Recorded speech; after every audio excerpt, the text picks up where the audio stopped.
hoje mais cedo, o Alexandre de Moraes deferiu o pedido da defesa do ex-deputado Daniel Silveira para passar por regime aberto. O Daniel Silveira, que já foi beneficiário da graça presidencial e, portanto, a sua punição já foi extinta, a punibilidade dele já foi extinta no momento em que ele recebeu a graça.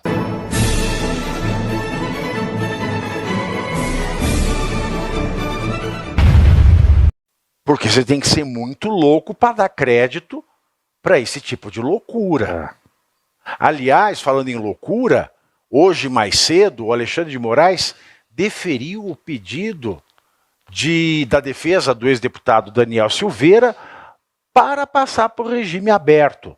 O Daniel Silveira, que já foi beneficiário da graça presidencial e, portanto, a sua punição já foi extinta, a punibilidade dele já foi extinta no momento em que ele recebeu a graça. Mas aí o STF foi lá e cassou do presidente Bolsonaro o direito de dar a graça e tirou do beneficiado pela graça o direito de receber a graça, e esse mesmo beneficiado depois recebeu o indulto, que é a extinção da punibilidade que é dada de maneira indeterminada, coletiva, mas determinável, indulto de Natal do próprio Lula de 2024. Daniel Silveira se encaixava, mas aí vieram com uma tese troncha.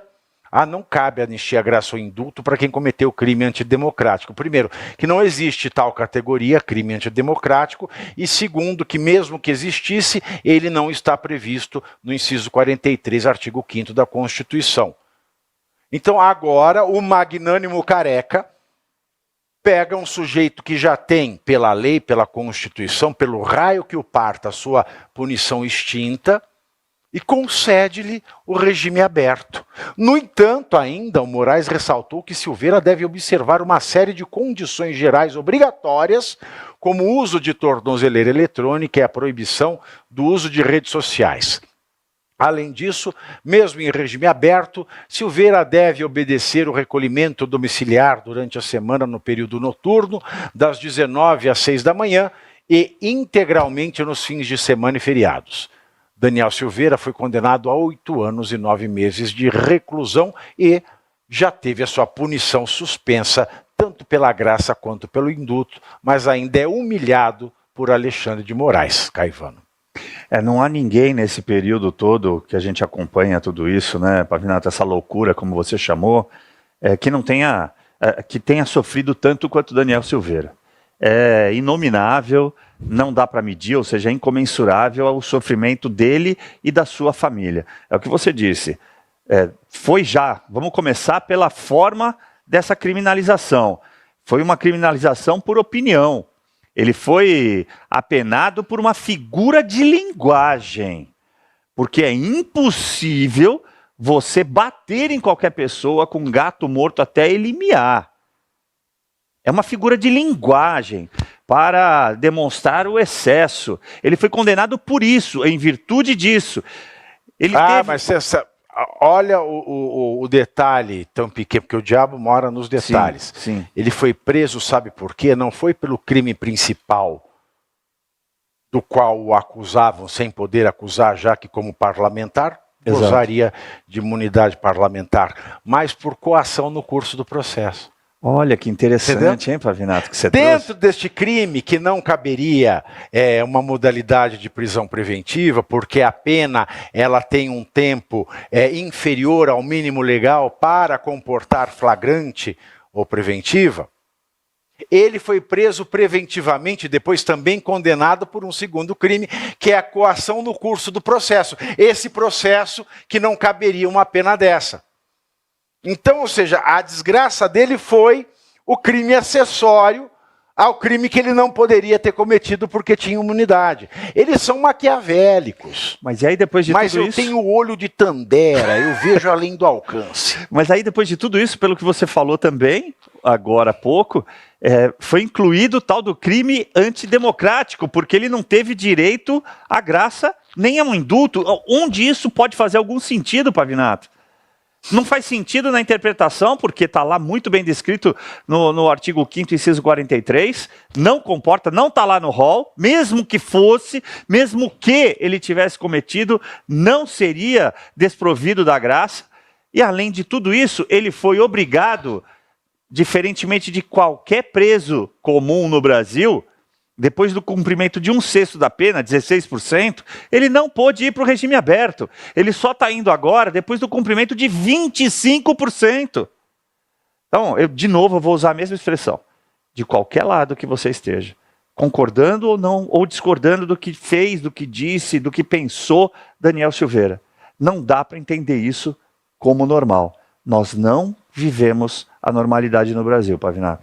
Não tem nada normal. Nós temos um alfabetizado que se faz de analfabeto, nós temos uma Academia Brasileira de Letras com gente que nunca escreveu nenhum livro, nós temos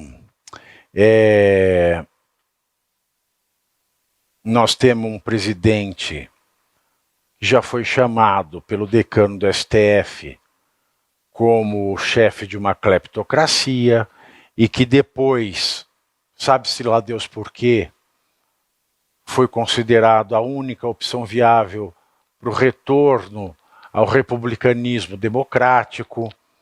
Nós temos um ministro que fez uma resolução ilegal para regular as eleições, porque a lei fala que a resolução só pode ser até 5 de março do ano da eleição.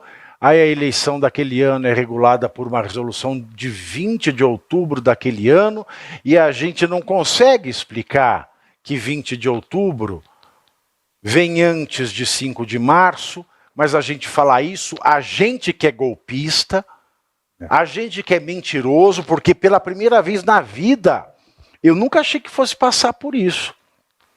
E olha que eu sou um gay dos anos 80, Cláudio. Quando você é gay dos anos 80, isso significa que você nasce num contexto histórico mundial em que ser homossexual é ter uma doença psiquiátrica.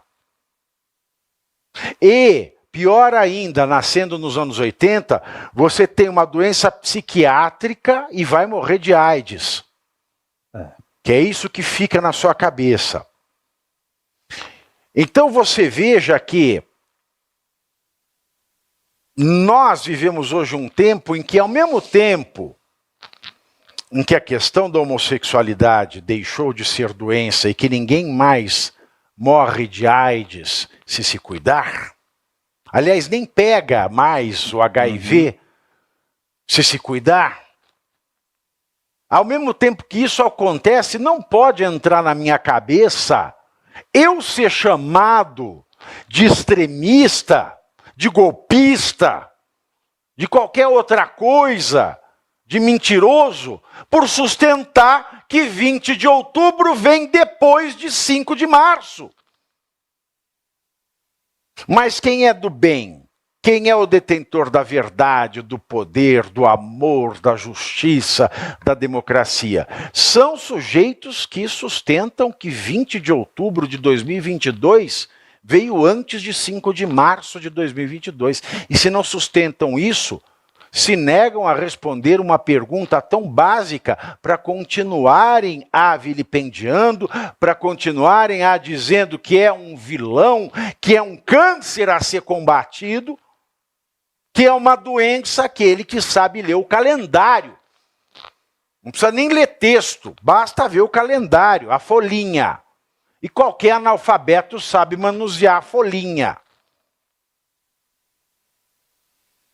E aí, Cláudio, que ponto que nós vamos chegar? Nós não temos normalidade nesse país. Para além disso que você está falando, que eu concordo, né, a questão da temporalidade dessa resolução, Pavinato, a gente tem uma outra questão que é a da paridade de armas. Nenhuma resolução, mesmo que ela tivesse sido feita antes de março, nenhuma resolução pode mudar, pode impedir a paridade de armas. O que significa paridade de armas eleitorais? Os dois candidatos tendo as mesmas condições para a disputa do pleito. Quando você censura um único candidato, você retira a paridade de armas. Então, para além da questão temporal, nós tivemos isso. O Jair Messias Bolsonaro não pôde usar imagens dele, não pôde usar presença dele em festas, não pôde falar de determinadas coisas sobre o candidato opositor, de forma que a paridade de armas não existiu nessa eleição. Então, só para finalizar, não há normalidade no Brasil. E não é de agora. Não é só desde a eleição. Ela veio de antes. Você precisa observar como é que volta ao cenário eleitoral Dilma desinelegibilizado pelas mãos de Fachin, que agora é presidente do STF, num recurso chamado embargos declaratórios, que não dava para revisitar uma questão que já tinha até sido discutida, ainda que eu possa entender que não tinha sido tomada uma decisão sobre competência territorial do início do processo. Olha, não dá. Dá vontade realmente de rasgar a OAB e fazer qualquer outra coisa. Funilaria e pintura. Dá vontade de lascar a unha do dedo mindinho, deixar ela pontudinha, baixar a calça e se rasgar inteiro por dentro, assim. Depois fazer para ver se está cheiroso. O Brasil virou isso. É o caos. Eu vou dar aula, eu não sei o que falo. E olha que eu dou aula depois do professor de Direito Penal. Aí você vê a lousa lá, toda a doutrina do Direito Penal, eu falo assim, como que perde tempo para explicar isso aí? Porque aí depois, você vê o professor de Direito Penal olhando para tudo isso, ele tem que dar aquela puxadola de saco do Alexandre e falar, não, mas é isso, mas não é isso. Então, a melhor parte isso não se aplica naquilo e aquilo não é isso, devendo ser isso, mas deveria ser, mas não deve porque é uma exceção não excepcional. A melhor parte então da aula institucional. É o apagador, né, Pavinato? A melhor parte da aula é o apagador. É o apagador. É o apagador. Cláudio Caivano. Agora são 20 horas e 56 minutos e eu quero... E você aí já está preparado para ter todos os argumentos para dizer que Marx não foi um cara legal, para dizer que o comunismo não é um lugar para diversidade, para desmontar essa grande fake news histórica da esquerda, que é repetida por nossos professores de história, de geografia, de sociologia, que é repetida nas universidades, que é repetida nos livros. Está preparado para dizer por que Marx não era um cara legal e por que todo marxista raiz também não é, e porque o comunismo é terrível.